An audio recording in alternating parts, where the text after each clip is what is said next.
ईश्वर के रहस्य की संकल्पना एक ऐसा विषय है जिसके बारे में हम सभी जानना चाहते हैं, लेकिन इस विषय की गहराई में उतरना आसान नहीं है। ईश्वर के बारे में हमारे मन में कई सवाल आते हैं, लेकिन हमें इसके जवाब नहीं मिलते। इसलिए आज हम ईश्वर के रहस्य की संकल्पना को संक्षेप में बताने की कोशिश करेंगे और दर्शकों के लिए इस विषय के महत्व को स्पष्ट करेंगे।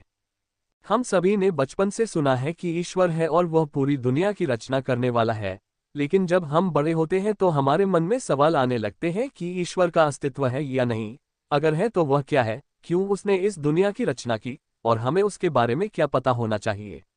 लेकिन इन सवालों के जवाब नहीं मिल पाते और हमें अपने मन में कई तरह के विचार आने लगते हैं। ईश्वर के अस्तित्व के बारे में हमें कई तरह की समस्याओं का सामना करना पड़ता है, जैसे कि अगर ईश्वर है तो वह हमारे साथ क्यों नहीं है, हमारे पाप कर्मों के लिए वह हमें क्यों माफ नहीं कर पाता, और अगर वह इतना शक्तिशाली है तो वह हमारे जीवन में क्यों नहीं आता। इन सब सवालों के जवाब नहीं मिल पाते और हमें अपने मन में कई तरह के विचार आने लगते हैं। लोगों में ईश्वर के प्रति श्रद्धा है, लेकिन वह श्रद्धा कहीं ना कहीं डर से आती है। डर कि अगर हम ईश्वर की पूजा नहीं करेंगे तो वह हमें सजा देगा। लेकिन क्या सचमुच ईश्वर सजा देता है? क्या वह इतना क्रूर है कि वह हमें पाप कर्मों के लिए सजा दे? इन सब सवालों के जवाब नहीं मिल पाते और हमें अपने मन में कई तरह के विचार आने लगते हैं। ईश्वर के अस्तित्व के बारे में हमें कई तरह के वैज्ञानिक विचार मिलते हैं, जैसे कि ईश्वर का अस्तित्व एक मिथ्या है, एक कल्पना है। लेकिन फिर हमें कई ऐसे सवाल आते हैं कि अगर ईश्वर का अस्तित्व नहीं है तो फिर हमें कहीं से आत्मा मिलती है? क्या हमें ईश्वर की जरूरत ही नहीं है? इन सब सवालों के जवाब नहीं मिल पाते और हमें अपने मन में कई तरह के विचार आने लगते हैं। ईश्वर के रहस्य को समझने के लिए हमें उसके विभिन्न दृष्टिकोण से देखना पड़ेगा, जैसे कि धार्मिक मान्यताएं, आध्यात्मिक मान्यताएं और वैज्ञानिक विचार। इन सभी को देखने से हमें ईश्वर के रहस्य के बारे में थोड़ा और जानकारी मिलती है, लेकिन फिर भी हमें बहुत सारे सवाल रहते हैं। ईश्वर का रहस्य एक ऐसा विषय है जिसके बारे में हम सभी जानना चाहते हैं, लेकिन वह इतना जटिल है कि हमें उसके बारे में पूरी तरह से नहीं पता। लेकिन फिर भी हमें उसके बारे में सोचना चाहिए, उसके बारे में जानना चाहिए और उसके बारे में समझना चाहिए। परमेश्वर की संप्रभुता के अधीन, उसके अधिकार, उसके प्रबंधन के कारण सभी चीजें जन्म लेती हैं, जीती हैं और नष्ट हो जाती हैं। कुछ चीजें धीरे से आती और चली जाती हैं और मनुष्य नहीं बता पाता कि वे कहाँ से आई थी या वे चीजें जिस तरीके से घटती हैं उन्हें समझ नहीं पाता है, और वह उन कारणों को तो बिल्कुल नहीं समझ पाता कि वे क्यों आती हैं और क्यों चली जाती हैं। यद्यपि मनुष्य अपनी आंखों से वह सब देख सकता है जो अन्य चीजों के बीच घटित होता है, वह अपने कानों से उन्हें सुन सकता है और अपने शरीर से अनुभव कर सकता है।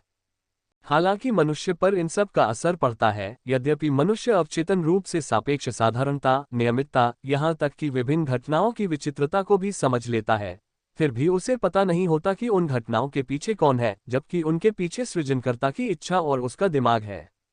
इन घटनाओं के पीछे अनेक कहानियां हैं, कई छिपे हुए सच हैं। क्योंकि मनुष्य भटक कर सृजनकर्ता से बहुत दूर चला गया है, क्योंकि वह इस सच को नहीं स्वीकार करता कि सृजनकर्ता का अधिकार सभी चीजों को संचालित करता है, इसलिए वह उन तमाम घटनाओं को कभी नहीं जान और समझ पाएगा जो सृजनकर्ता की संप्रभुता के अंतर्गत घटती हैं।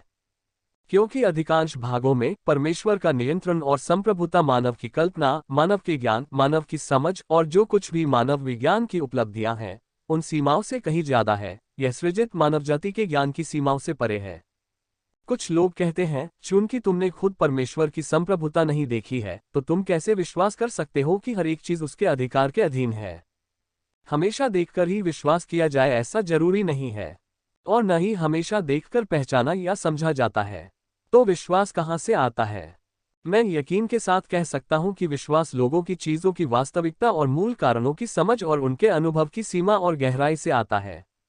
यदि तुम विश्वास करते हो कि परमेश्वर का अस्तित्व है किंतु तुम पहचान नहीं पाते और सभी चीजों के ऊपर परमेश्वर के नियंत्रण और परमेश्वर की संप्रभुता को तो बिल्कुल भी समझ नहीं पाते, तो तुम अपने हृदय में यह कभी स्वीकार नहीं कर पाओगे कि परमेश्वर के पास ऐसा अधिकार है और परमेश्वर का अधिकार अद्वितीय है।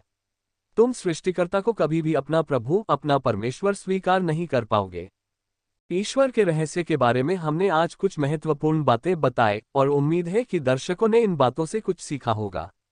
अब आप लोगों के बीच में ईश्वर के रहस्य के बारे में सोचना शुरू कर दिया जाएगा और हमें आशा है कि आप लोग इस विषय पर अपने विचार साझा करेंगे। अगर आपने इस वीडियो को पसंद किया है तो कृपया लाइक बटन दबाएं और अगर आप हमारे चैनल को सब्सक्राइब करना चाहते हैं तो कृपया सब्सक्राइब बटन दबाएं। हमें आपके विचार सुनना अच्छा लगता है, इसलिए कृपया टिप्पणियों में अपने विचार साझा करें।